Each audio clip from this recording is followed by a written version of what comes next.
الحمد للہ وکفا والصلاة والسلام علی عباده الذین اصطفى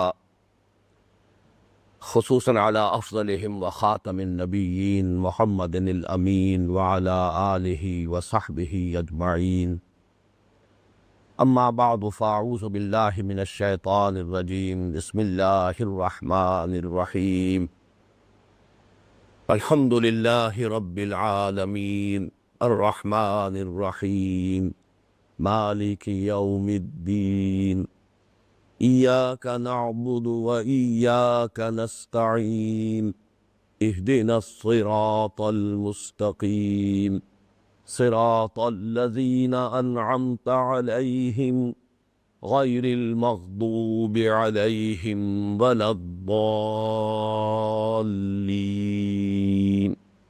آمین رب اشرح لي صدري ويسر لي أمري واحلل عقدة من لساني يفقهوا قولي اللهم ربنا ألهمنا رشدنا واعذنا من شرور أنفسنا اللهم أرنا الحق حقا وارزقنا اتباعه وأرنا الباطل باطلا وارزقنا اجتنابه اللهم اهدنا فيمن هديت وعافنا فيمن عافيت وتولنا فيمن توليت وبارک لنا فیما اعطیت آمین یا رب العالمین۔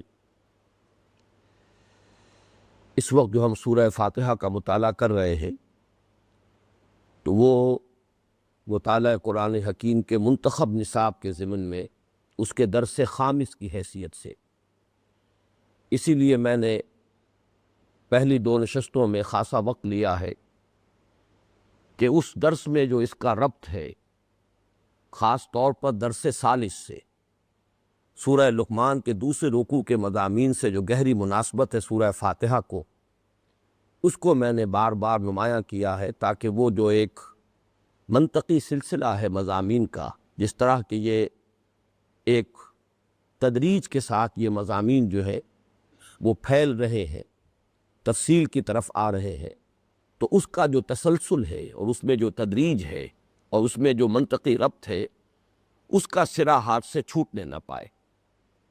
چنانچہ ایک پوائنٹ میں نے عرض کیا تھا کہ سورہ لقمان کے اس دوسرے رکوع میں بڑا ہی مرکزی لفظ ہے شکر، کہ حکمت کا بنیادی تقاضا یہ ہے کہ انسان اللہ کا شکر ادا کرے۔ وَلَقَدْ آتَيْنَا لُقْمَانَ الْحِکْمَةَ أَنِ اشْکُرْ لِلَّهِ۔ اب سورہ فاتحہ میں شکر سے بات ذرا آگے بڑھی، وہاں انشکر للہ ہے، یہاں الحمدللہ ہے۔ حمد کا لفظ جو ہے، جیسا کہ میں نے عرض کیا تھا، اگرچہ اس کا نیوکلیس، اس کی بنیاد، اس کی جڑ جو ہے وہ شکر ہی ہے، لیکن یہ کہ یہاں دائرہ وسیع ہو جاتا ہے۔ حمد کے مفہوم میں شکر کے ساتھ ثنا کا مفہوم بھی داخل ہے۔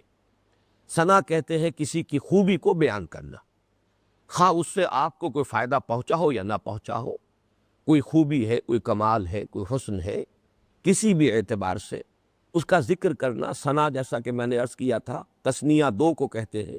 ثنا کسی چیز کو موڑنے کو کہیں گے، تو ثنا یہ ہے کہ کسی کی خوبی اسی کے سامنے بیان کر دی جائے، یہ ثنا ہے، گویا کہ ہم نے اسے لوٹا دی۔ آپ کے اندر یہ خوبی ہے، آپ میں یہ حسن ہے، آپ میں یہ کمال ہے، آپ میں یہ اخلاقی برتری ہے، یہ ثنا ہے، چاہے اس سے براہ راست ثنا کرنے والوں کو کوئی فائدہ نہ پہنچ رہا ہو۔ تو ثنا اور شکر کو جمع کریں گے تو لفظ حمد بنے گا۔ اس پر تفصیل سے گفتگو ہو چکی ہے۔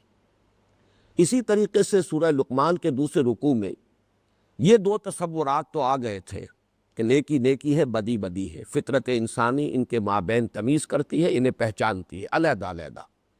نیکی معروف ہے، بدی منکر ہے۔ اس پر اضافی بات یہ بھی آئی تھی کہ یہ چیزیں ضائع جانے والی تو نہیں ہیں، عبث تو نہیں، نتیجہ نکلنا چاہیے، کوئی نہ کوئی اس کا نتیجہ برآمد ہونا چاہیے۔ یہ نیکیاں عبث چلی جائیں یا یہ کہ بدیاں جو ہے ان کا کوئی نتیجہ نہ نکلے، یہ بھی عقل انسانی اس کو قبول نہیں کرتی۔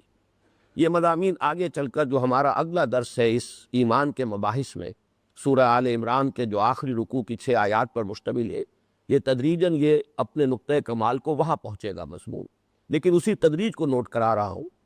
سورہ فاتحہ میں ان دو باتوں پر 3 باتوں کا اضافہ ہوا۔ ایک تو معین طور پر بدلہ، دین کہتے ہیں بدلے کو، دین کا بنیادی مفہوم بدلا ہے، اسی لیے دین کو قرض کو دین کہتے ہیں، حروف اصلی وہی ہے، زبر زیر کا فرق ہے۔ دین وہ شے ہے کہ جو کسی کو دی جاتی ہے واپس لینے کے لیے، جبکہ ہدیہ ہو، ہبہ ہو، کوئی تحفہ ہو، جو بھی دے دیا گیا وہ دے دیا گیا، وہ واپس نہیں آتا۔ دین وہ شے ہے جو واپس آئے۔ اسی طرح بدلہ در حقیقت کہتے کسی عمل کے نتیجے کو جو اس عمل کے کرنے والے کو واپس ملتا۔ تو یہاں پر لفظ دین آیا معین طور پر، گویا کہ ان دو بنیادی باتوں پر تیسری بات کا اضافہ ہوا۔ چوتھی بات کا اضافہ ہوا کہ اس بدلے کے دن کا، ایک فیصلے کا ایک دن معین ہے، مالک یوم الدین۔ یہ جو یوم الآخر ہے، جو ہمارے دوسرے درس میں ایمانیات کے ضمن میں ایمان باللہ کے فوراً بعد یوم الآخر تھا، وَلَٰكِنَّ الْبِرَّ مَنْ آمَنَ بِاللَّهِ وَالْيَوْمِ الْآخِرِ وَالْمَلَائِكَةِ وَالْكِتَابِ وَالنَّبِيِّينَ۔ تو معلوم ہوا کہ یہاں اب وہ یوم کا تعین ہوا کہ اس کا فیصلہ ہوگا ایک دن، ایک معین دن ہے۔ اس سے آگے بڑھ کر پانچویں بات اس میں آئی، یہ درجہ بدرجہ ہے، لَتَرْكَبُنَّ طَبَقًا عَن طَبَقٍ۔ پانچویں بات یہ کہ اس بدلے کے دن کا مختار مطلق اللہ ہے، کسی کے ہاتھ میں اختیار نہیں ہوگا۔ مالک یوم الدین، ایک ایک لفظ میں آپ دیکھ رہے ہیں کہ ایک ایک مفہوم کا اضافہ ہوتا چلا جا رہا ہے۔ جزا، بدلے کے دن کا مالک و مختار مطلق، لمن الملک اليوم للہ الواحد القہار۔ یہ دو باتیں تو کل عرض کر چکا تھا، آج ایک تیسری بات بھی عرض کرنی ہے۔ سورہ لقمان میں آپ نے دیکھا کہ حضرت لقمان کی نصیحت، یا بنی اقم الصلاۃ۔ جب اللہ کو پہچان لیا ہے، اس کی توحید کو بھی سمجھ لیا ہے، اب اس کے ساتھ ایک رابطہ استوار رکھنا چاہیے۔ ہم اس پر تفصیلاً گفتگو کر چکے ہیں اس درس ثالث کے ضمن میں۔ یہاں نوٹ کیجئے وہ الصلاۃ کیا ہے، وہ یہی سورہ فاتحہ ہے، جو کل ہم نے حدیث قدسی کا مطالعہ کیا، قسمت الصلاۃ بینی و بین عبدی نصفین۔ وہ الصلاۃ، وہ نماز جو اب عطا کی گئی ہے محمد الرسول اللہ صلی اللہ علیہ وسلم کو، اس کا جزو لازم بلکہ جزو اعظم، بلکہ کہا جائے کہ اس کی اصل حقیقت یہی سورہ فاتحہ ہے جو ہمارا اس وقت کا درس ہے۔ اب آگے چلیے، میں نے کل یہ عرض کیا تھا کہ امام ابو حنیفہ رحمۃ اللہ علیہ کی جو رائے ہے، اور جس میں کہ مدینہ، بصرہ اور شام کے قراء بھی، ان کی رائے بھی شامل ہے، وہ یہ ہے کہ آیت بسم اللہ سورہ فاتحہ کا جز نہیں ہے۔ اس سے معین ہو جاتی ہے وہ ترتیب جو ہے، 7 آیات کیسے ہوں گی، پہلے 3 آیات، آخری 3 آیات، درمیان میں جو چوتھی آیت ہے وہ گویا کہ مرکزی بنتی ہے، بلکہ نصفین میں صحیح تقسیم تبھی ہوتی ہے۔ یہ بھی عرض کیا جا چکا ہے کہ پہلی 3 آیات اگرچہ آیات 3 ہیں، جملہ ایک بنتا ہے، ایک پرنسپل کلوز ہے الحمدللہ، باقی اب اللہ ہی کی ایڈجیکٹیوز ہیں، ایڈجیکٹیو کلوزز ہیں، رب العالمین، الرحمن، الرحیم، مالک یوم الدین، یہ سب ایڈجیکٹیو کلوزز ہیں اس پرنسپل کلوز کے ساتھ کہ الحمدللہ۔ اسی طرح اہدنا الصراط المستقیم، یہ ہے جو آخری 3 آیات ہیں، ان میں پرنسپل کلوز صرف یہ اس ایک آیت پر ہے۔ اب صراط مستقیم ہی کی وضاحت، صراط الذین انعمت علیہم غیر المغضوب علیہم ولا الضالین۔ تو پہلی 3 آیات بھی ایک جملہ، آخری 3 آیات بھی ایک جملہ، وہ کلام خبریہ ہے اور اسمیہ ہے، یہ کلام انشائیہ ہے۔ درمیان میں جو جملہ ہے، جو آیت ہے، وہ 2 جملوں پر مشتمل ہے، اور یہ مرکزی آیت ہے۔ اس کو میں نے آج دوبارہ اسٹیبلش کیا، اس لیے کہ اب ہم اس چوتھی آیت کے ضمن میں کچھ آگے بڑھیں گے۔ یہ اس سورہ مبارکہ کی مرکزی آیت ہے، اور حیران کن امر یہ ہے کہ مولانا ابوالکلام آزاد مرحوم نے اگرچہ سورہ فاتحہ کی تفسیر ام القرآن کے نام سے لکھی ہے، بڑی مفصل، بڑے سائز کے 250-300 صفحات پر مشتمل ہے، اور واقعہ یہ ہے کہ وہ علوم و معارف قرآنی کا ایک انسائکلوپیڈیا ہے، اس میں کوئی شک نہیں۔ انشاء ادب کا بھی، اور ادب عالیہ کی ایک بہت اونچی مثال ہے، اس کا ادبی مقام بھی ہے، وہ کلاسکس میں شمار کیے جانے کے قابل ہے۔ لیکن حیران کن امر یہ ہے، اس چوتھی آیت کے بارے میں انہوں نے کچھ نہیں لکھا، ربوبیت کے بارے میں لکھا، الوہیت کے بارے میں لکھا، رحمت کے بارے میں لکھا، اور پھر ہدایت کے بارے میں لکھا، لیکن دین کا جو عملی حصہ ہے وہ تو یہاں آ رہا ہے، عبادت۔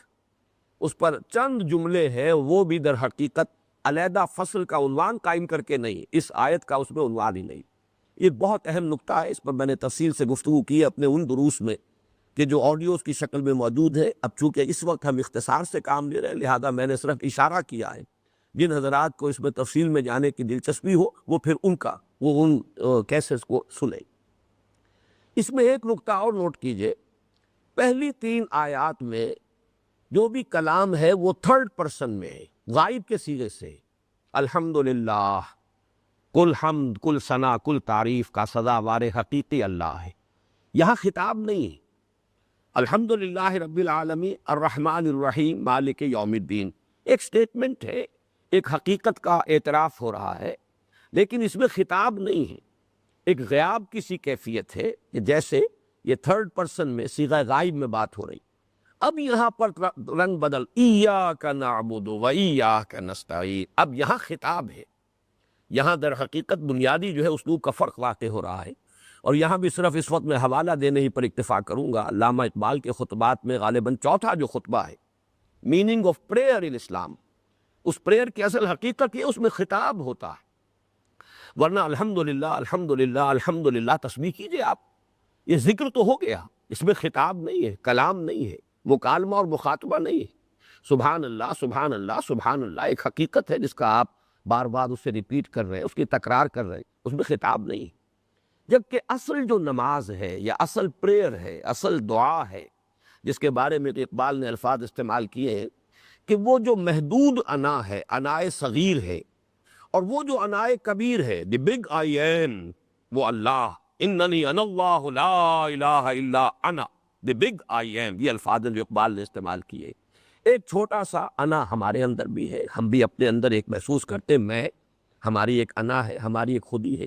یہ چھوٹی خودی اس بڑی خودی کے روبرو ہو کر، آمنے سامنے ہو کر خطاب کر رہی، یہ ہے در حقیقت جس کی بنیاد پر حضور نے فرمایا ہے کہ الصلاۃ معراج المومنین، ورنہ باقی جو یہ حصہ ہے اس میں در حقیقت معراج والا پہلو نہیں ہے، وہ تو ایک ذکر ہے، اللہ کی حمد ہے، اللہ کی ثنا ہے، جیسے کہ ہم نے کل پڑھا اس حدیث قدسی میں، حمدنی عبدی، اثنا علی عبدی، مجدنی عبدی، میرے بندے نے میری حمد کی، میرے بندے نے میری ثنا کی، میرے بندے نے میری تمجید کی۔ لیکن یہاں جو ہے معاملہ وہ در حقیقت اب خطاب کا ہے، یہ ہے معراج، الصلاۃ معراج المومنین، کہ یہاں مکالمہ، جیسے کہ نبی اکرم صلی اللہ علیہ وسلم کو مخاطبہ و مکالمہ الہی جو ہے اس سے آپ مشرف ہوئے ہیں شب معراج میں، معراج کے موقع پر۔ اب آئیے اس میں ہم آگے چلتے ہیں۔ یہ جو ایک مرکزی آیت ہے، ایاک نعبد و ایاک نستعین، یہ بات عرض کی جا چکی ہے کہ یہ دو جملے ہیں، اصل شکل کیا ہے، نعبدو کا و نستعینو کا، لیکن چونکہ نعبدو کا مطلب ہوگا ہم تیری بندگی کرتے ہیں یا تیری بندگی کریں گے، حال اور مستقبل دونوں زمانے جو ہے فعل مضارع میں شامل ہے، دونوں ترجمے ہو سکتے، تیری بندگی کرتے ہیں یا تیری بندگی کریں گے، لیکن اس میں مفعول جو ہے ضمیر مفعولی کا، اس کو مقدم کیا، ایاک نعبدو، ہم صرف تیری ہی بندگی کرتے ہیں اور صرف تیری ہی بندگی کریں گے، وَإِيَّاكَ نَسْتَعِينُ، نستعینو کا کی بجائے صرف تجھ ہی سے مدد مانگتے ہیں اور صرف تجھ ہی سے مدد مانگیں گے۔ یہ جو اسلوب کا فرق ہو گیا، یہاں پر حصر کا مضمون آ گیا، اس نے اسے توحید کا رنگ دے دیا ہے۔ توحید فی العبادہ، ہم یہ اقسام شرک میں پڑھ چکے ہیں کہ تیسری جو قسم ہے بڑی شرک کی، وہ شرک فی العبادہ ہے۔ اللہ تعالیٰ کے حقوق تمام جمع کیے جائیں تو ایک لفظ عبادت میں سب کو سمویا جا سکتا ہے، ہاتھی کے پاؤں میں سب کے پاؤں۔ تو شرک فی الحقوق کیا ہے؟ شرک فی العبادہ۔ اسی کے ساتھ ہم نے یہ بھی پڑھا تھا کہ عبادت کا جوہر ہے دعا، حضور کی احادیث ہے، الدعاء مخ العبادہ، الدعاء هو العبادہ۔ تو اب آپ دیکھیے کہ اس ایک آیت کے اندر دونوں چیزوں میں توحید، وہ جو حضور کے خطبے میں آتے ہیں، یا ایھا الناس وحدوا اللہ فإن التوحید رأس الطاعات، اے لوگو اللہ کی توحید کرو، بلکہ ترجمہ ہوگا ایک بناؤ اللہ کو، وحد اللہ، توحید باب تفعیل ہے، ایک بنانا، ایک کرنا، اور یہ عمل جاری رہے گا، ایک بناؤ ایک کرو۔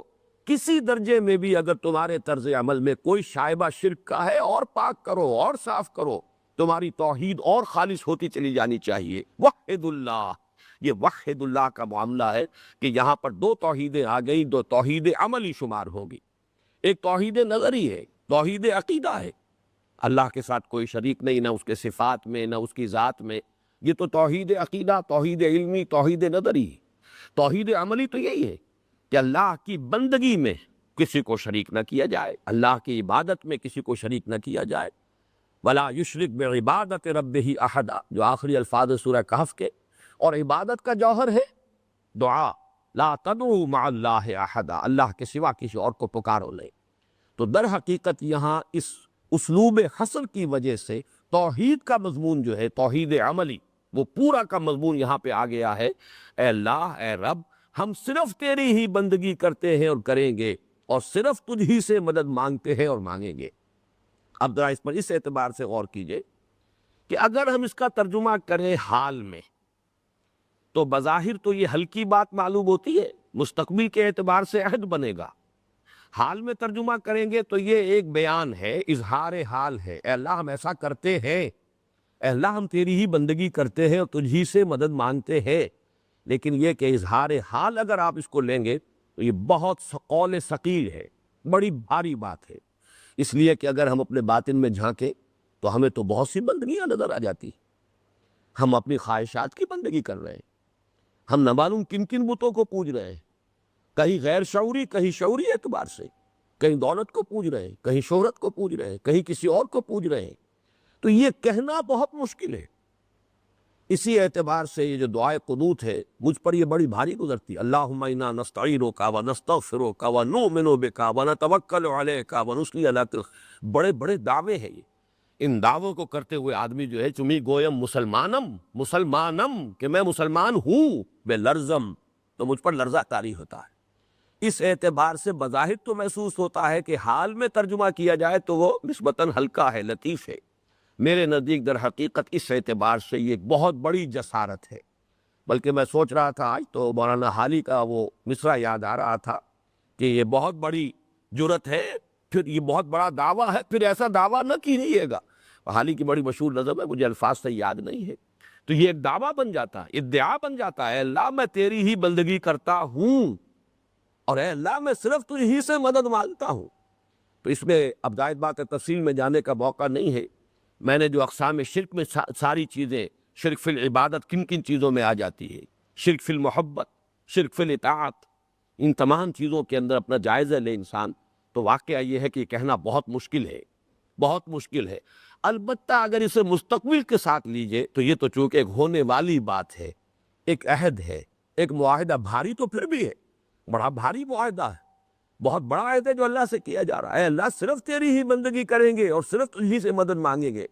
لیکن ایک تو یہ کہ یہ مستقبل سے متعلق بات ہے، اس اعتبار سے ہلکا ہو گیا معاملہ، اور اسی کو ہلکا کر دیا ہے۔ اس کے فوراً بعد جو ٹکڑا آ گیا، وَإِيَّاكَ نَسْتَعِينُ، پروردگار ہمیں پورا احساس ہے کہ ہم کتنا بھی چاہیں نہیں کر سکیں گے تیری بندگی جب تک کہ تیری اعانت شامل نہ، تیری تائید، تیری توفیق، تیری تحصیل، تیری نصرت، تیری اعانت اگر ہوگی ہمارے ساتھ تبھی ہم کر سکیں۔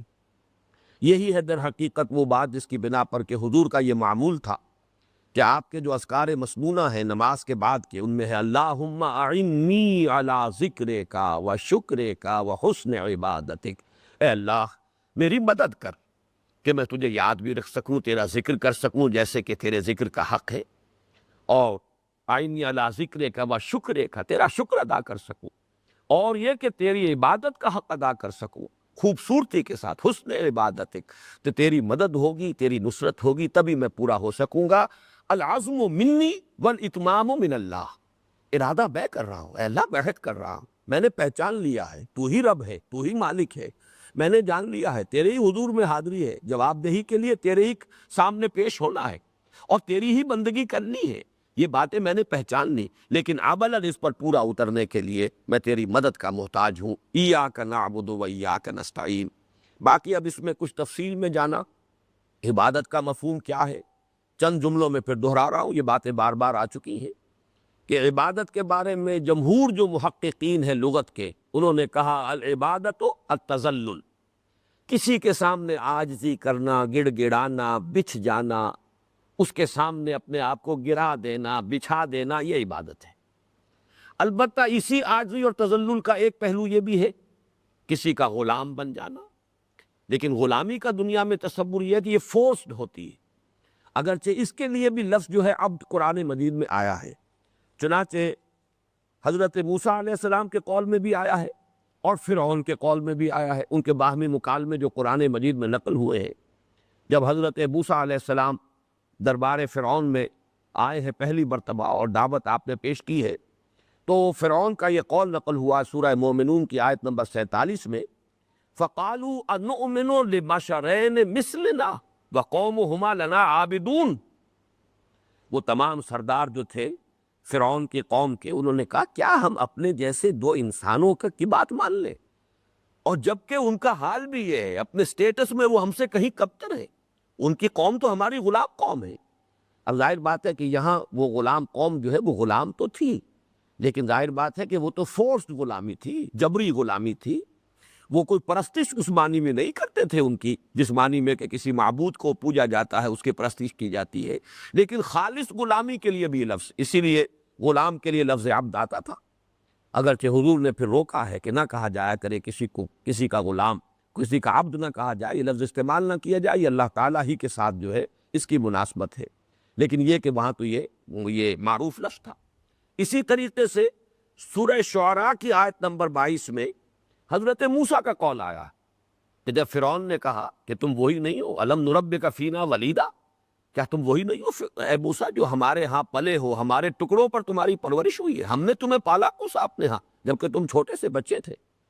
تو اس کا جو جواب دیا حضرت موسیٰ علیہ السلام نے، وَتِلْكَ نِعْمَةٌ تِلْكَ نِعْمَةٌ تَمُنُّهَا عَلَيَّ أَنْ عَبَّدْتَ بَنِي اسرائیل، یہ تیرا وہ انعام و احسان ہے جو تم مجھ پر جتلا رہا ہے، اس کے باوجود کہ تو نے بنی اسرائیل پوری قوم کو جو ہے غلام بنا لیا اپنا، صرف اس قوم میں سے ایک فرد کو اگر اپنے محل کے اندر رکھ کر پال دیا تو یہ احسان تو تجھے یاد ہے، لیکن یہ کہ یہ تجھے اپنا ظلم اور جور جو ہے وہ یاد نہیں۔ ان عبدت بنی اسرائیل، یہ گویا کہ باب تفریح سے آیا تعبید، کسی کو غلام بنا لینا، زبردستی اہتمام کے ساتھ بنی اسرائیل کو غلام بنایا۔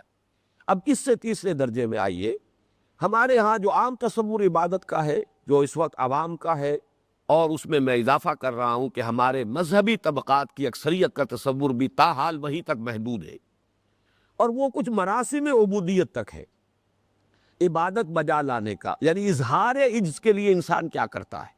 اگر کسی ہستی کی عظمت کا اقرار کرنا ہو، اعتراف کرنا ہو، اپنی عاجزی کا اس کے سامنے اقرار کرنا ہو، کیا کرے گا؟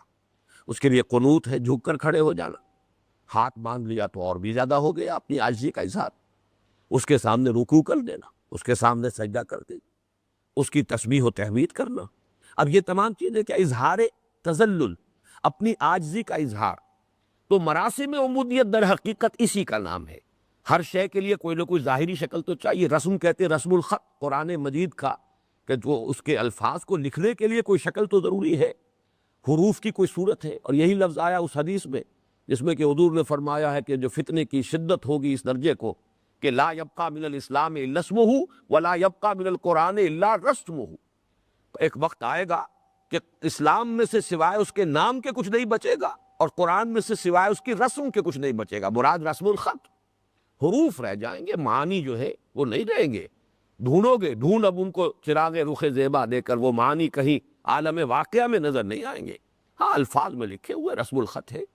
تو یہ مراسم عبودیت جو ہے یہ بھی یقیناً عبادت کا جز ہے، ان میں بھی توحید کی شان ہے، سجدہ کسی اور کو نہیں ہوگا اللہ کے سوا، جس پر کہ میں نے عرض کیا تھا کہ شیخ احمد سرہندی رحمۃ اللہ علیہ اسی پر ٹکرا گئے، ایک عظیم سلطنت کے ساتھ، گردن نہ جھکی جس کی جہانگیر کے آگے، جس کے نفس گرم سے ہے گرمی احرار۔ تو ان تمام میں بھی، لیکن یہ کہ اس میں آگے بڑھانا ہوگا ان تمام چیزوں کو شامل کر کے، یہ عبادت کے جو مطلوب ہے اور جس کا ہم عہد کر رہے ہیں یا جس کا اظہار کر رہے ہیں کہ اللہ ہم تیری ہی بندگی کرتے ہیں، اور عہد کر رہے ہیں اللہ تیری ہی بندگی کریں گے، اس عبادت میں یقیناً یہ مراسم عبادت بھی شامل ہے۔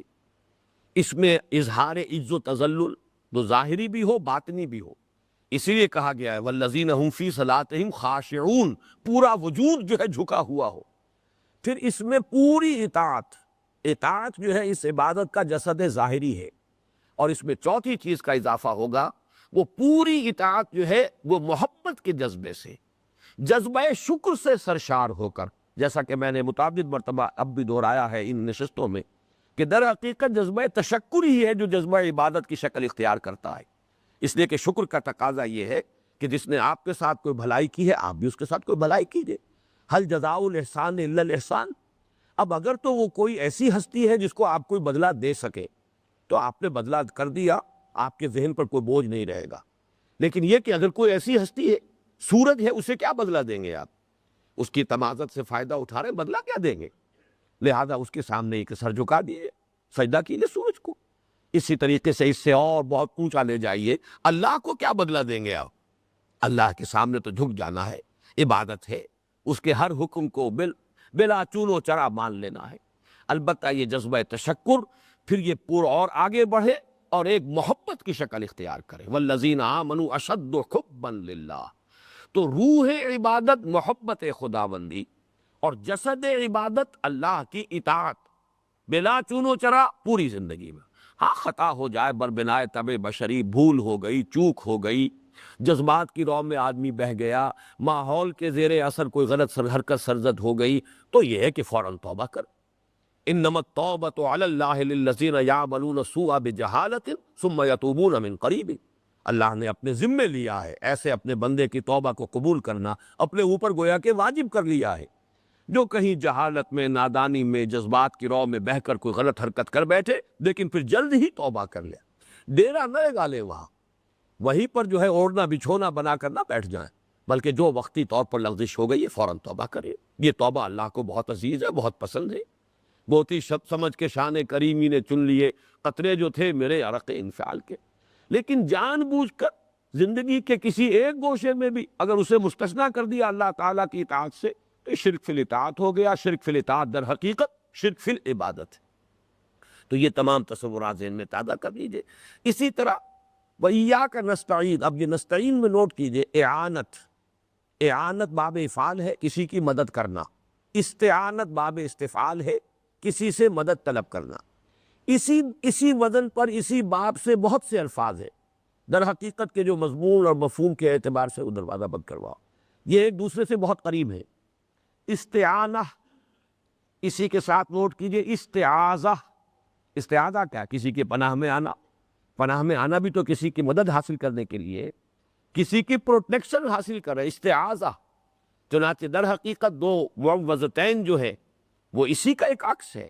یہاں ہم نے اللہ سے مدد طلب کی ہے، وہاں اللہ کی پناہ طلب کر رہے ہیں۔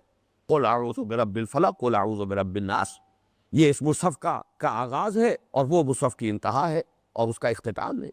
تو در حقیقت اسی طریقے سے استغاثہ کہ کسی کی دہائی دینا، یعنی یہ کہ اس سے اس کی یعنی آدمی جو ہے اس سے داد طلب کرے، اس سے کہیں بے داد اگر ہوئی ہے تو اس سے انصاف طلب کرے، اس سے مدد طلب کرے، کسی ظلم کی داد رسی چاہے اس سے، تو یہ معاملہ استغاثہ۔ اسی طریقے سے استمداد، مدد طلب کرنا، استنصار، نصرت طلب کرنا، استدعاء، کسی کو پکارنا، یہ تمام الفاظ تقریباً ہم مانی۔ استعانہ کے ذیل میں ان تمام الفاظ کو جو ہے نوٹ کر لیجئے، استعانہ، استغاثہ، استعاذہ، استمداد، استنصار، استدعاء، یہ تمام در حقیقت کیا ہے؟ یہ تمام چیزیں کلیتاً ذات باری تعالیٰ پر مرتکز ہوں گی تو توحید مکمل ہوگی۔ اس پر بھی تفصیل سے گفتگو اقسام شرک میں ہو چکی ہے کہ اگر آپ جو بھی مادی اسباب ہیں ان کے تحت کسی سے مدد مانگتے تو یہ شرک نہیں۔ آپ اس سے کہتے ہیں آپ پیاسے ہیں، ذرا مجھے پانی پلا دے، آپ نے اس سے مدد چاہیے، آپ نے اپنی تکلیف کو یا اپنی احتیاج کے رفع کرنے کے لیے کسی کو بلایا ہے، کسی کو پکارا ہے، کوئی حرج نہیں۔ اس میں بھی البتہ ایک لطیف مقام ایسا آ جاتا ہے کہ اگر انسان بہت ہی زیادہ گڑ گڑا رہا ہے اور کسی کے سامنے اپنی عزت نفس کا دھیلا کر رہا ہے، بار بار سوال دہرا رہا ہے، تو گویا کہ اس بات کا اس کے اندر امکان پیدا ہو جاتا ہے کہ شاید وہ شخص یہ سمجھتا ہے کہ یہی شخص ہے کہ جو قادر ہے میری ضرورت کو پورا کرنے پر۔ تو ایک انداز میں گہرائی میں جا کر یہاں بھی شرک کا رنگ پیدا ہو جائے گا۔ میں نے ایک بزرگ کا قول آپ کو سنایا تھا کہ ایک مرتبہ کسی سے کوئی بات کہنا کہ میرا یہ کام ہے آپ کر دیجئے، یہ تو در حقیقت سوال ہے، کوئی بری بات نہیں، آپ نے مدد چاہیے۔ دوسری مرتبہ کہنا یہ تذکیر ہے، یاد دہانی ہے کہ شاید بھول گیا ہو۔ تیسری مرتبہ کہتے تو در حقیقت اس میں شرک کی بو آنی شروع ہو جاتی، گویا کہ آپ نے سمجھ لیا کہ یہی قادر ہے آپ کی اس ضرورت کو پورا کرنے پر، آپ کا نفع نقصان شاید اس کے ہاتھ میں ہے، آپ کا خیر اور شر جو ہے اس کے اختیار میں ہے، جبکہ ایمان کا تقاضا لا حول ولا قوت الا باللہ، اپنی ضرورت جب بھی مانگو اللہ سے مانگو۔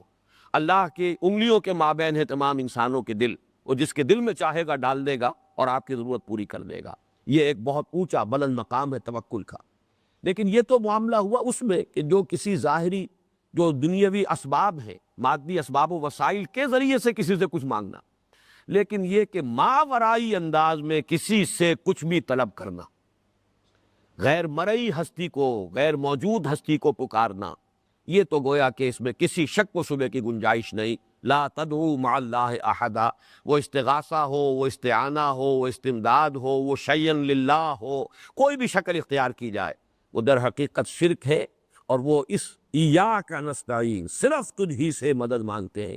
اس میں کچھ لوگ خام خواہ کا ایک مغالطہ اور خلط مبحث پیدا کرتے ہیں کہ سوال تو آپ کرتے ہی ہیں نا، لوگوں سے کہتے ہیں کہ میرا یہ کام کر دیجئے، مجھے پانی پلا دیجئے، تو کیا یہ استعانت نہیں ہوئی؟ استعانت ہے، لیکن یہ مادی اسباب و وسائل کے ذریعے اس میں کوئی شرک کا معاملہ نہیں ہے، الا یہ کہ وہ بات ہو جائے جو میں پہلے بیان کر چکا، عام حالات میں یہ شرک نہیں، لیکن ایک غیر مرئی غیبی انداز میں اور ماورائی انداز میں مادی اسباب و وسائل سے بالا تر کسی سے کچھ مانگنا، طلب کرنا، مدد مانگنا، استغاثہ، دہائی دینا، استعانت کرنا، یہ لازم شرک ہے، اور وہ ایاک نستعین کے منافی ہے۔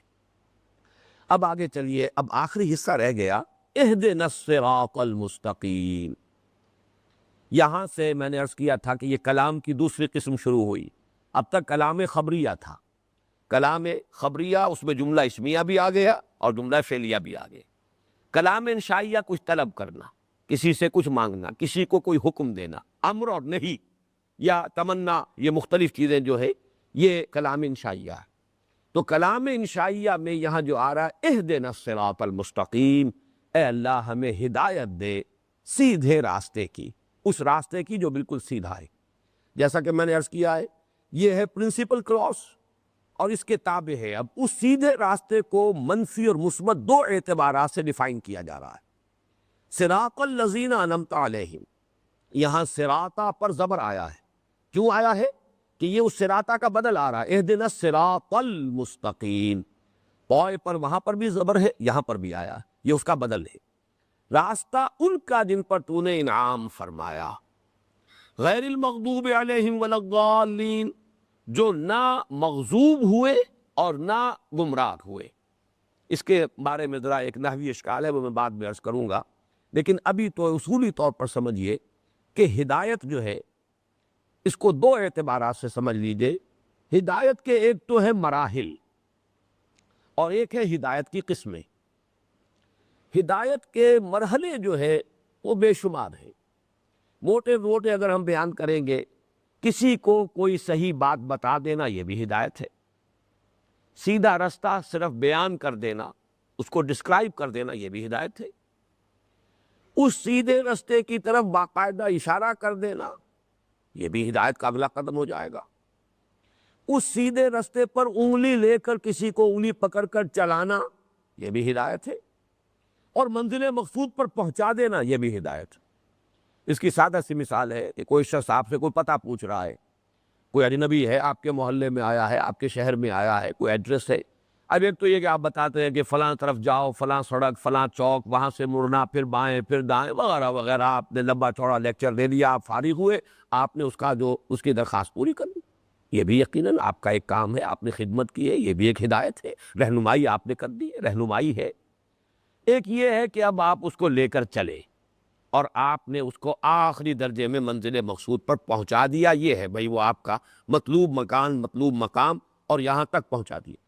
تو یہاں سے لے کر وہاں تک ہدایت جو ہے ان تمام مراحل کو کور کر رہی ہے۔ اس اعتبار سے ایک اہم نقطہ ہے جو نوٹ کر لیجئے، یہ ہدایت ایک لائف لانگ پروسیس ہے، ایسا نہیں ہے کہ کسی مرحلے پر بھی آ کر یہ ختم ہو گئی یا پوری ہو گئی۔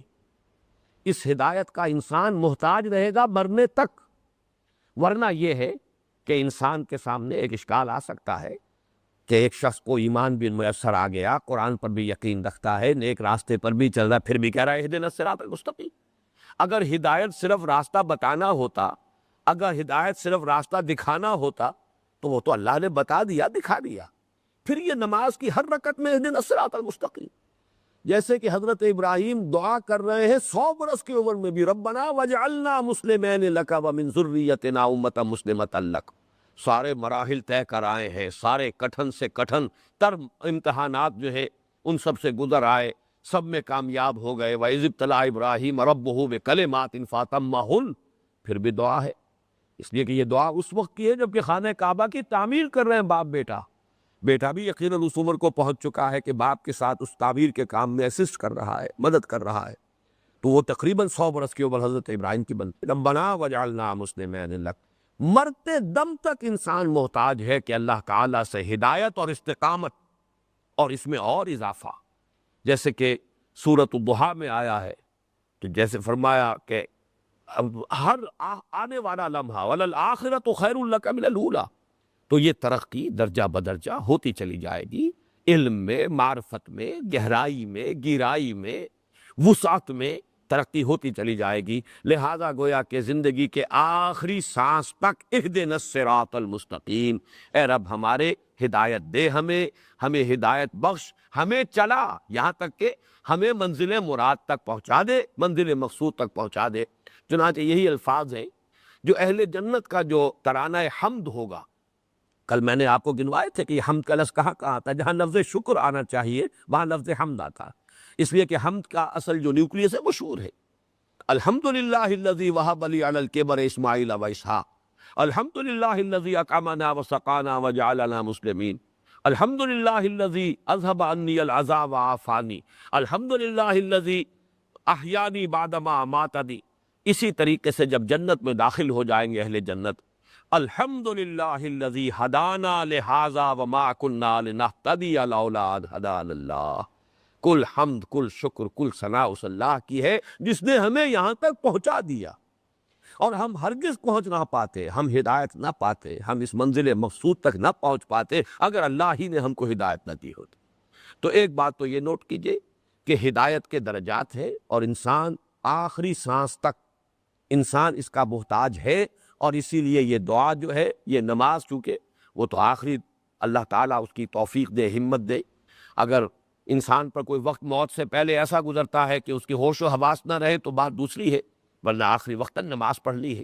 وہ نماز جو ہے اس کا جزو لازم ہے اہدنا الصراط المستقیم. اب دوسری بات اس میں نوٹ کیجئے، اور یہ اصل میں ہمارے اس منتخب نصاب میں جو مقام ہے اور جو محل ہے اس سورہ فاتحہ کا، اس کے اعتبار سے اہم ہے.